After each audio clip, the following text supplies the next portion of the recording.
Romanos capítulo 14, agora dos versos 13 ao 23. Romanos 14,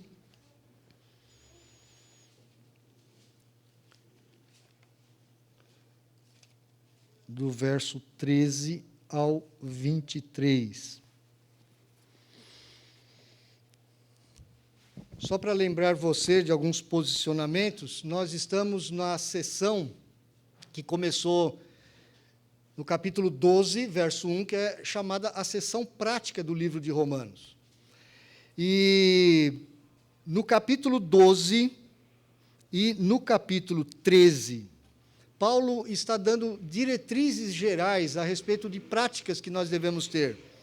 Nós devemos oferecer os nossos corpos como sacrifício vivo, santo e agradável a Deus. Devemos colocar os nossos dons ao serviço do Senhor. Não devemos pensar acerca de nós mesmos além do que convém. Devemos amar os nossos irmãos. Devemos amar a sociedade ao nosso redor, o mundo ao nosso redor. Devemos amar os nossos inimigos.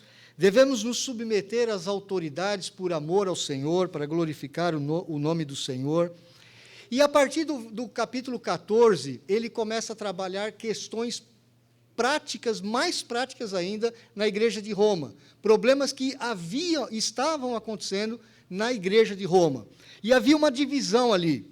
A divisão que Paulo nos classifica ou denomina é de crentes fortes e crentes fracos. E por que havia essa divisão? Porque nós tínhamos crentes de origem judaica, que abraçaram o cristianismo, estavam ali na igreja de Roma, que era uma minoria, nós não sabemos qual era essa minoria, mas estavam em minoria.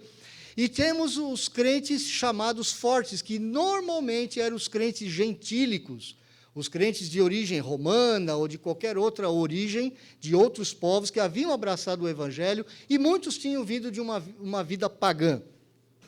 Paulo, quando pregava o seu evangelho em várias cidades, ele observava algumas tensões entre os judeus, que tinham regras culturais, que estavam acostumados com muitas coisas lá da época da lei de Moisés, com os dias festivos que guardavam, a circuncisão, as leis dietéticas, o que podia comer, o que não podia comer, animais puros, animais impuros.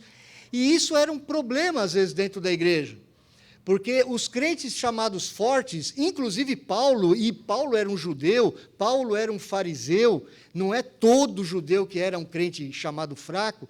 Paulo era considerado e se considerava um crente forte. O que era o crente forte? Era aquele crente que sabia que não eram coisas exteriores que faziam você agradar a Deus.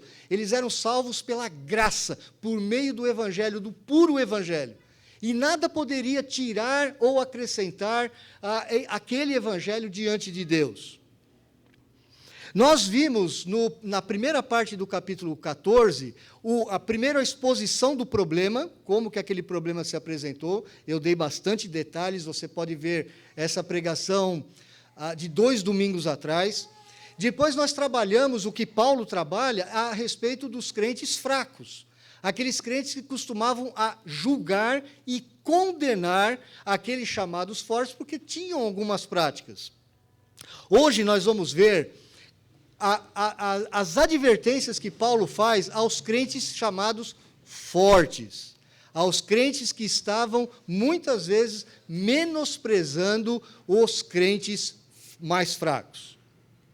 Lembrando sempre, não é que é uma fé deficiente do fraco, simplesmente são as implicações éticas, as implicações práticas daquela fé. Não que alguém tinha uma fé inferior à outra, não é isso que Paulo está dizendo. Deixa eu começar essa prédica, meus irmãos, com uma ilustração, com um caso verídico que aconteceu numa escola norte-americana. Uma moça de classe média, do ensino médio, de um colégio norte-americano, ela era cristã, só que ela foi criada numa igreja extremamente rígida. E esta igreja dizia para aquela irmã que maquiagem era pecado. As mulheres não deveriam se maquiar, maquiagem era alguma coisa que era pecado. E aquela adolescente vivia com isso e guardava isso de alguma forma, embora talvez não concordasse exatamente com essa posição da sua igreja ou dos seus pais, mas convivia com aquilo. Outras adolescentes daquela escola, colegas daquela moça, eram membros de outras igrejas cristãs, que tinham uma teologia mais ligada ao que Paulo está chamando aqui os crentes fortes. E sabiam que isso realmente não era pecado. Só que aquelas jovens adolescentes estavam fazendo tipo de um bullying com aquela irmã da igreja mais radical, mais conservadora, mais tradicional. E o que aquelas jovens adolescentes faziam? Ah, que nada, isso é bobagem, você parece que está no século passado, você está na antiguidade, e não tem nada a ver, esse negócio de maquiagem não é pecado, coisa nenhuma, e olha, você deveria fazer parte do nosso grupo. Essa pressão do grupo, ela é muito importante na vida do adolescente. Talvez nós adultos já não estamos mais sujeitos a esse tipo de pressão do grupo, nem sempre, mas é verdade normalmente. Mas o adolescente não. O adolescente ele leva isso muito em consideração. E ela começou assim a ficar encabulada, ela começou a ficar meia sem jeito, e ela não queria perder aquela participação no grupo. E então o que ela começou a fazer? Ela saía de casa de manhã, sem maquiagem, para os pais não verem, aí ela se maquiava, e ela ia para a escola. Ela passava o tempo lá na escola, quando ela voltava para casa, ela tirava a maquiagem antes de entrar em casa. O que aquela moça estava fazendo? Ela estava dando mais importância ao que o grupo estava falando para ela, do que realmente ela estava tendo uma liberdade de consciência. Ela não estava tendo uma liberdade de consciência. Ela não acreditava exatamente naquilo. E ela vivia, então, uma confusão, uma crise. O que acontece tempos depois? Aquela moça, ela começou a relaxar os seus padrões espirituais. E tempos depois, aquela moça começou a ter alguns problemas na área da sexualidade. Os padrões de sexualidade dela pareciam com os do mundo. E ela começou a ter grandes problemas, ela foi se afastando, e ela foi se esfriando na fé, e ela começou a ter problemas com a sua fé, com o Senhor e com a sua igreja. Meus irmãos, eu quero hoje atacar o problema que aquelas jovens adolescentes do grupo fizeram. Porque esse é o problema que Paulo está tratando aqui. Paulo está nos dizendo, olha, você tem liberdade, você é livre em Cristo. Você realmente não precisa considerar a maquiagem um pecado. Você tem essa liberdade. Ele também vai falar sobre o reino de Deus. O reino de Deus não é comida, não é bebida. O reino de Deus não são coisas materiais do dia a dia. O reino de Deus é paz, é justiça, é amor, é alegria no Espírito Santo. Esse é o reino de Deus, esses são os valores do reino. Mas vocês, como crentes mais fortes, vocês não podem agir de tal forma que vocês desprezem os crentes mais fracos. Aquele crente mais fraco que diz assim, eu acho que isso aqui não é conveniente, porque eu vi um versículo na Bíblia e eu entendi que esse versículo me impede de fazer isso. Com você, como crente forte, o que você tem que fazer? Discutir opiniões? É isso que Paulo está chamando você a discutir? É você tentar forçar aquele irmão que tem um entendimento diferente de você a comprar a sua ideia de qualquer forma? O que Paulo está dizendo é que você deve levar o caso a uma questão tão importante na igreja, a uma questão controversa, e você tem que justificar a sua posição? Não. O que Paulo está nos dizendo é, você precisa ter amor e sensibilidade para aqueles irmãos que pensam diferente de você a respeito de questões secundárias, questões controversas. A grande questão que nós trabalhamos há 2 domingos atrás é, o que é uma questão controversa? O que é uma questão controversa? Veja, Paulo não está falando que nós não devemos julgar as doutrinas, Paulo não está dizendo que nós não devemos julgar os profetas, ele não está dizendo isso. Ele está dizendo que nós temos que ser muito criteriosos com qualquer ensino diferente que entre na igreja. O que ele está dizendo é, aquelas questões que são controversas, ou seja, você vê bons cristãos de várias denominações trabalhando algumas questões de forma controversa, não chegam a uma conclusão. É o caso, por exemplo, da tatuagem, que eu mencionei aqui de passagem. Você pode pegar bons teólogos, bons cristãos, seja de qualquer denominação, presbiterianos, mesmo dentro da igreja presbiteriana, você vai ver isso. Bons pastores dizendo assim, olha, não dá para falar que tatuagem é pecado, não há base bíblica alguma para isso. Fazendo um estudo profundo, não é levantando um versículo ou outro fora de contexto. É fazendo estudo profundo. Olha, não é pecado. Já outros pastores presbiterianos e de outras denominações vão dizer assim, olha, no meu entendimento, isso não é conveniente para um cristão. Então você vê que a Bíblia não é clara a respeito daquele assunto, aquele não é um assunto básico da fé, aquele não é um assunto claramente descrito na Escritura, até porque naquele tempo não havia tatuagem, e não confunda aquele texto de Levítico e Deuteronômio, que fala que não podia haver marcas no corpo, porque ali não está falando de tatuagem.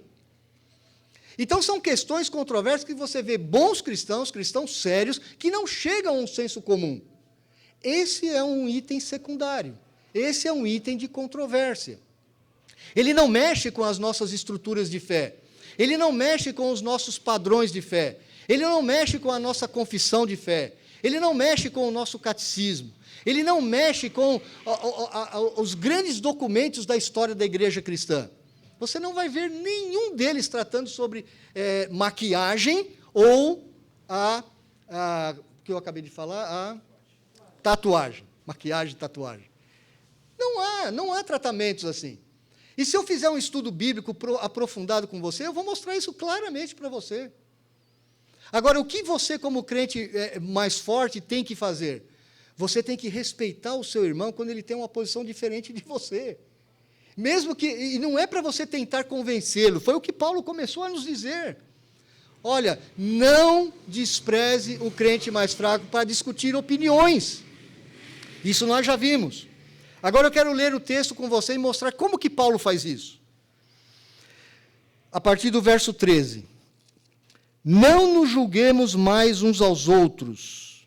Essa é a mesma palavra que ele começou lá no capítulo 14. Não nos julguemos mais uns aos outros. Ou seja, o crente mais fraco não julgue o crente mais forte. O crente mais forte não julgue o crente mais fraco. Pelo contrário, tomai o propósito de não pôr de tropeço ou escândalo ao vosso irmão. Ou seja, se o seu irmão é muito sensível àquele assunto, se ele realmente acha que aquilo vai ser uma pedra de tropeço, se vai ser alguma coisa que vai atrapalhar o seu crescimento cristão, irmão, não coloque pedra de tropeço na vida do seu irmão, respeite-o. É o que eu tenho feito, por exemplo, com aqueles meus irmãos, eu já lhes disse isso, eu tenho muitos irmãos em várias denominações. Eu me converti numa república de estudantes, eu conheci gente de tudo quanto foi denominação. Eu posso falar o nome de algumas denominações aqui para você, que você nunca ouviu falar, que nem tem aqui em São Paulo. Eu conheci gente de tudo quanto foi matriz evangélica. Talvez eu tenha conhecido quase todos os tipos de evangélicos. E eu respeito aqueles irmãos que vestem uma roupa mais sóbria para o culto, e acham que não podem ter maquiagem, e acham que não podem ter brinco, e acham que as mulheres têm que ter os cabelos compridos e vestirem somente saias. Eu os respeito. E eu não vou discutir com aqueles irmãos porque eu penso de forma diferente. Eu não quero convencê-los do contrário, porque eles fazem aquilo para agradar ao Senhor. Eu sei que a minha esposa, vestindo calça comprida, ela também está agradando ao Senhor. Então eu não vou discutir com um irmão mais fraco a respeito disso. Eu não vou colocar pedra de tropeço na vida de ninguém. Eu não posso me tornar um escândalo para a vida de ninguém. Então eu tenho que ter cuidado com a vida dos irmãos que pensam diferente de mim nas questões secundárias, nas questões controversas. Paulo continua ainda dizendo, eu estou persuadido no Senhor Jesus. Então, a minha persuasão é do Senhor Jesus, de que nenhuma coisa é de si mesma impura. E a palavra impura aqui, essa primeira palavra, ela também pode ser traduzida como comum. Ele está dizendo, eu sei, eu estou persuadido no Senhor. Aliás, o próprio Senhor Jesus Cristo diz isso em várias passagens. Olha, não tem alimento puro e alimento contaminado, alimento puro e impuro. O que faz alguma coisa ser pura ou impura é o que está dentro do seu coração. As coisas que foram criadas, elas têm que ser recebidas com ações de graças. 1 Timóteo, capítulo 4, os primeiros versículos nos dizem isso. Tudo que Deus criou é bom. Então, Paulo está persuadido no Senhor. Ele tem consciência de que nenhuma coisa em si mesma é comum, é impura.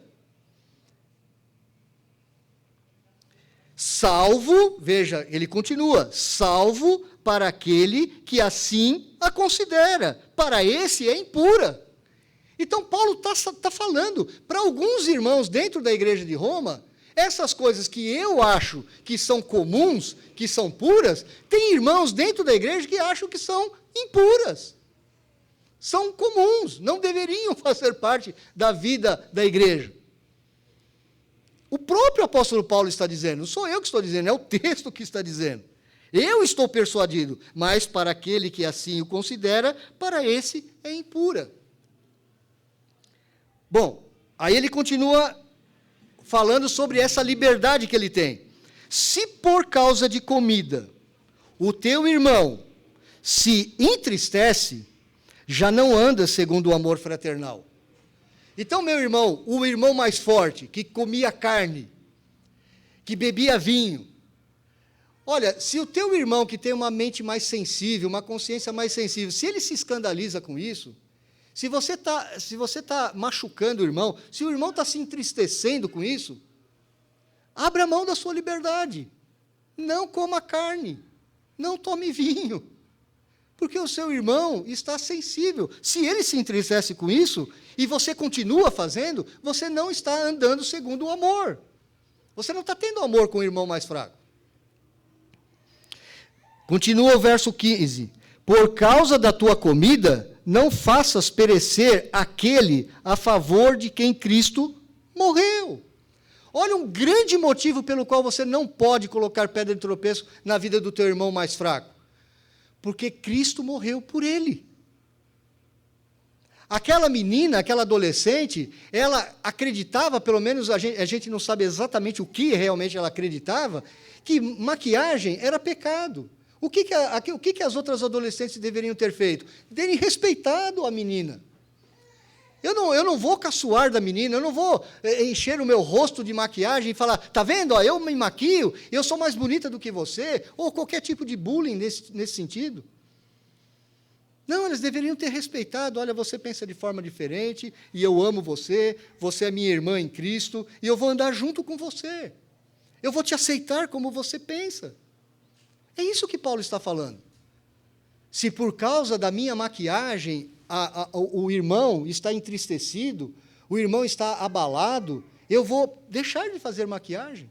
Ou pelo menos, no mínimo, eu não vou tripudiar em cima do irmão, falando a sua fé é fraca. Isso que você está falando não tem nada a ver. Mesmo que você tenha razão. É o que Paulo está falando.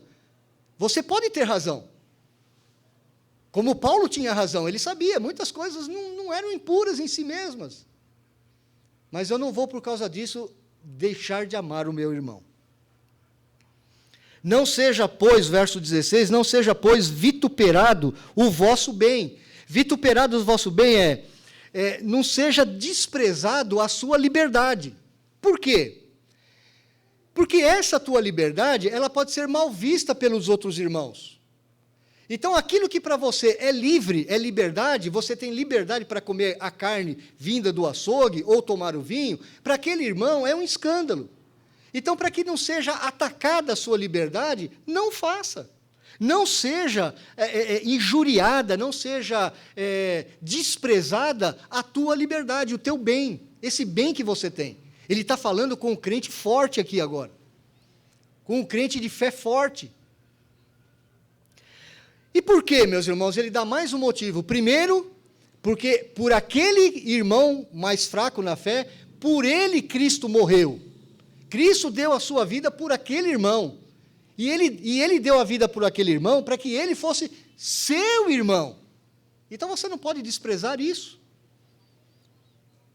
O segundo motivo ele vai descrever nos versos 17 e 18. Porque o reino de Deus não é comida nem bebida, mas justiça e paz e alegria no Espírito Santo. Aquele que deste modo serve a Cristo é agradável a Deus e é aprovado pelos homens. Ou seja, o que Paulo está dizendo? Olha, essas coisas, comida, bebida, outras questões culturais, materiais, isso não tem importância alguma, nós sabemos disso. Porque o reino de Deus é constituído de paz, de alegria, de justiça. Você tem que ter uma vida que transmita paz ao seu irmão. Você tem que ter uma vida que seja justa com o seu irmão. Você tem que ter uma vida de alegria do Espírito Santo. É isso que importa. É isso que é agradável a Deus. É isso que é aprovado pelos homens. Então, esse é o grande motivo que Paulo também está acrescentando aqui. Além de Cristo ter morrido pelo irmão mais fraco, meu irmão, o valor é do reino. Então, não só você precisa sacrificar a sua liberdade em prol do irmão mais fraco, mas você tem que ver a coisa de outra visão. O reino de Deus é mais importante do que a tua própria liberdade pessoal. Ou seja, não faça da sua liberdade o motivo de você se isolar do irmão, você se achar melhor do que o irmão. Faça da sua liberdade uma transformação para servir ao irmão. Mesmo que ele pense diferente de você, mesmo que você não concorde com tudo que ele pense. A partir do verso 19 até o verso 21, ele vai falar sobre o outro motivo. O primeiro motivo é porque Cristo morreu pelo irmão mais fraco. O segundo motivo é que você tem que valorizar o reino de Deus e os valores do reino, e não questiúnculas, questões pequenas que causam divisões na igreja. Então, se aquele irmão, ele contestou você, você nem responda. Não entre em discussão, não vai discutir opiniões. Foi isso que o apóstolo Paulo nos recomendou. Agora, do verso 19 até o verso 21, ele vai falar do amor. Assim, pois, seguimos as coisas da paz e também as da edificação de uns para com os outros. Ou seja, nós temos que promover paz no meio da igreja de Cristo. Nós temos que promover aquelas coisas que construam a obra que Deus está fazendo na minha vida e na sua. E se você veio no sábado à noite, você viu, o grande projeto de Deus na nossa vida é nos transformar à imagem de Jesus Cristo. Esse é o grande processo que Deus está agindo na minha vida e na sua vida hoje. Deus está edificando a nossa vida. Então não destrua aquilo que o próprio Deus está construindo. Edificando a vida dos irmãos, fazendo com que os irmãos cresçam na graça, no reino. Não coloque questões pequenas, meus irmãos, como pedra de tropeço na vida dos irmãos. Não faça isso. Não perca tempo com essas coisas. Ainda ele diz assim: não destruas a obra de Deus por causa da comida. Olha, se o teu irmão se fica sensível com você comendo carne, não coma. Não destrua a obra de Deus na vida do irmão. Todas as coisas, na verdade, são limpas, mas é mal para o homem o comer com escândalo. Ou seja, o que Paulo está falando, olha, ele está repetindo novamente, né? Olha, todas as coisas são limpas, você, na verdade, pode comer todas as carnes que estão lá no mercado. E veja, não estou falando do mercado de hoje, eu estou falando do mercado daquela época, que você não conseguia diferenciar entre a carne sacrificada ao ídolo e a carne que não era sacrificada ao ídolo. Então, o que Paulo está falando assim, eu sei que todas aquelas comidas ali, isso aí não tem nada a ver. Mas, por causa de comida, não destrua a obra de Deus na vida do teu irmão. Se o teu irmão se escandaliza com isso, se o teu irmão vai ver você comendo aquela carne e vai se escandalizar porque você está comendo a carne, então coma. Use de amor para com o irmão. Abra mão da sua liberdade por amor ao irmão mais fraco na fé.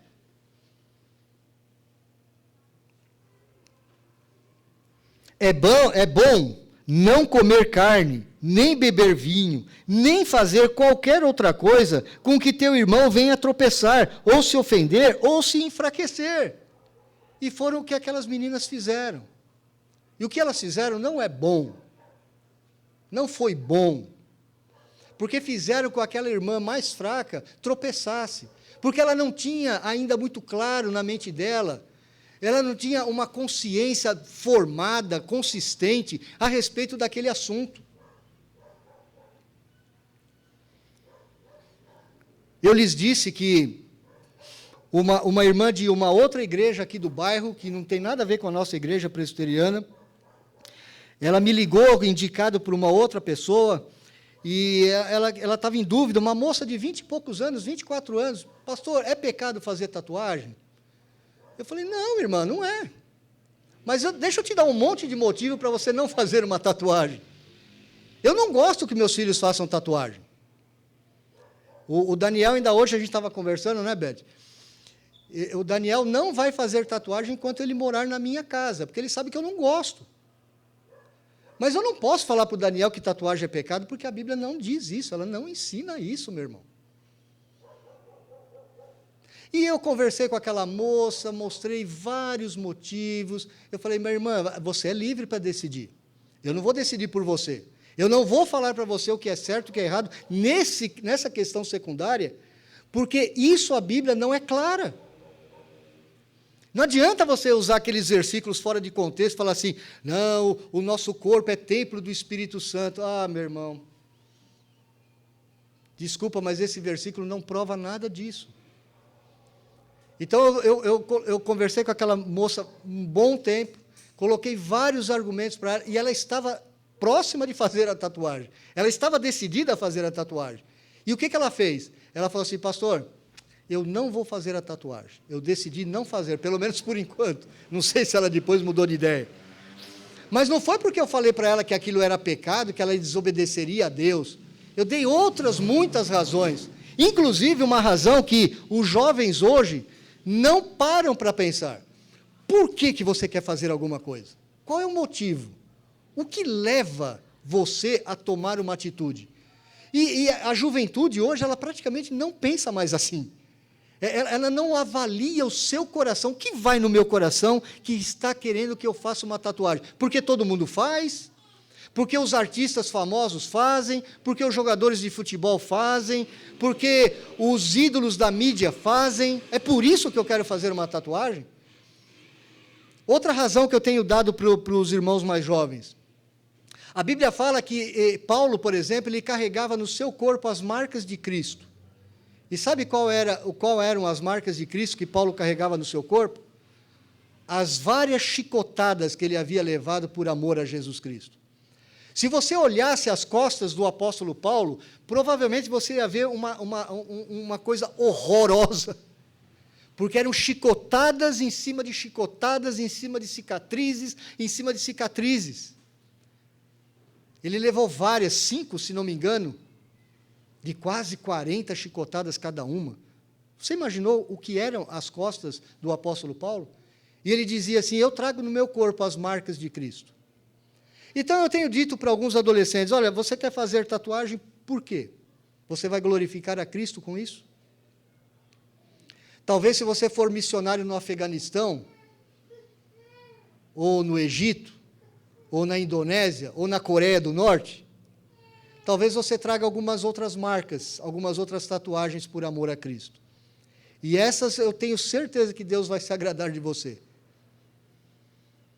Mas mesmo assim, meu irmão, eu não posso falar que uma prática controversa é pecado.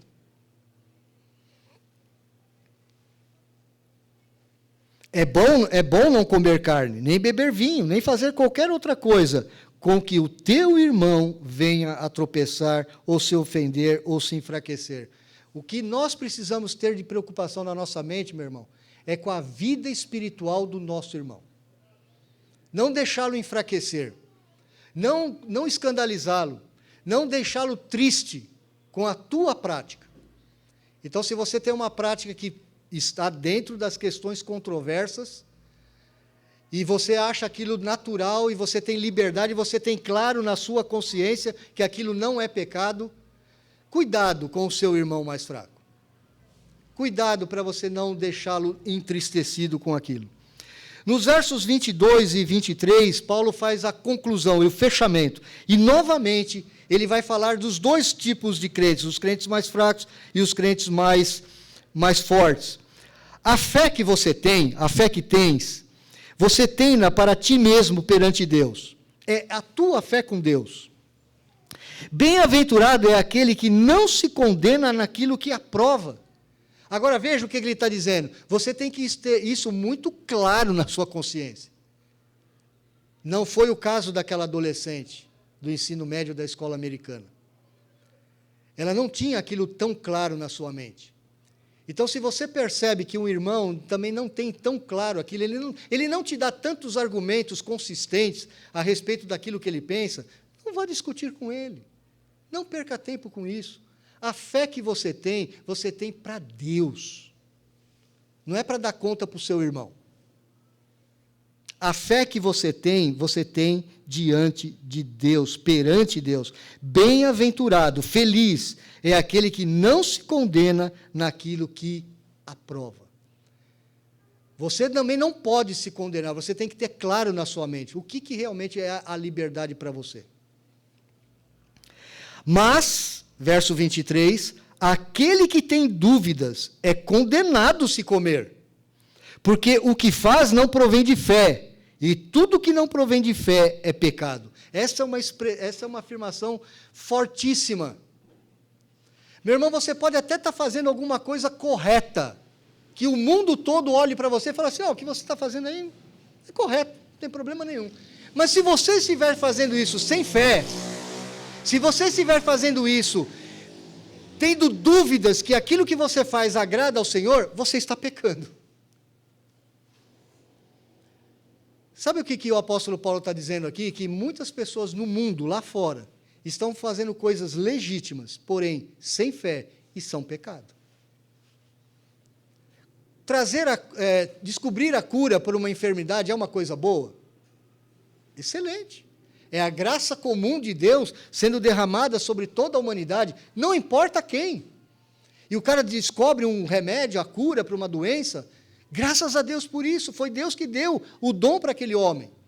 Mas se aquele homem se orgulha daquilo que ele fez, se ele acha que ele foi mais sábio, ou que ele foi mais esforçado do que todos os outros homens, e ele não percebe que aquilo é uma graça de Deus na sua vida, o que ele faz diante de Deus é pecado.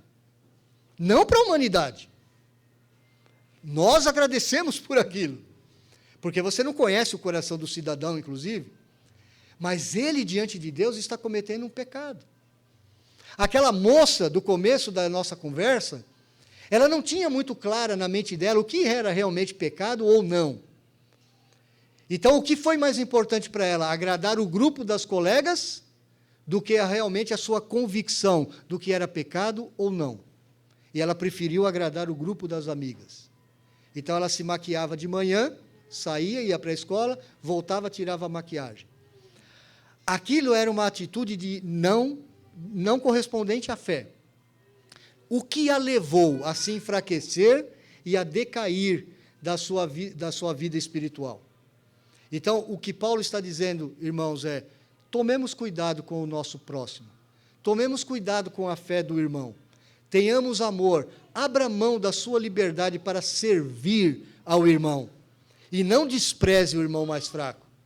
Não menospreze-o. Não simplesmente tolere-o. Quando Paulo fala assim, aceite o irmão, acolha o irmão, ele está dizendo assim para você, não é só simplesmente para você tolerar o irmão, ter paciência com o irmão, não é isso não. É para você conviver com o irmão unido, em amor. Você caminhar junto com o irmão. Não é simplesmente, eu vou tolerar aqueles irmãos mais fracos lá na igreja. Eles acham que maquiar é pecado, eles acham que isso é pecado. Eu acho que não é. Eu não vejo na Bíblia e estou muito certo disso. Então, aqueles irmãos eu tolero. Não, não é isso que Paulo está falando. O que Paulo está falando é que você ame o irmão e sirva o irmão. e trabalhe para que a fé daquele irmão cresça. E se ele te perguntar, mas irmão, por que você acha que aquilo não é pecado? Aí sim, você pode apresentar as razões de que o que você faz, você não considera pecado. Mas se ele não te perguntar, não entre em discussões, não discuta opiniões, que foi exatamente o que Paulo começou o nosso capítulo. Lembra disso? Acolhei ao que é débil na fé, não porém para discutir opiniões. Meus irmãos, eu tenho visto isso na internet. Ah, meu irmão, quantas pessoas perdem tempo na internet, discutindo um monte de baboseira, se ofendendo, colocando versículos fora de contexto, e põe lá, o versículo não tem nada a ver com o texto, totalmente desatualizado, e ficam brigando, e daqui a pouco estão se xingando, e daqui a pouco estão se matando, dando inclusive um péssimo testemunho para o mundo. Não faça isso, irmão. Não faça isso. Cresça na sua fé, cresça no conhecimento do reino de Deus, cresça no conhecimento de que o Senhor Jesus Cristo morreu pelo irmão mais fraco também. E você vai conviver com ele para o resto da eternidade. Aprenda a conviver agora, nesse instante. Vamos orar mais uma vez, meus irmãos?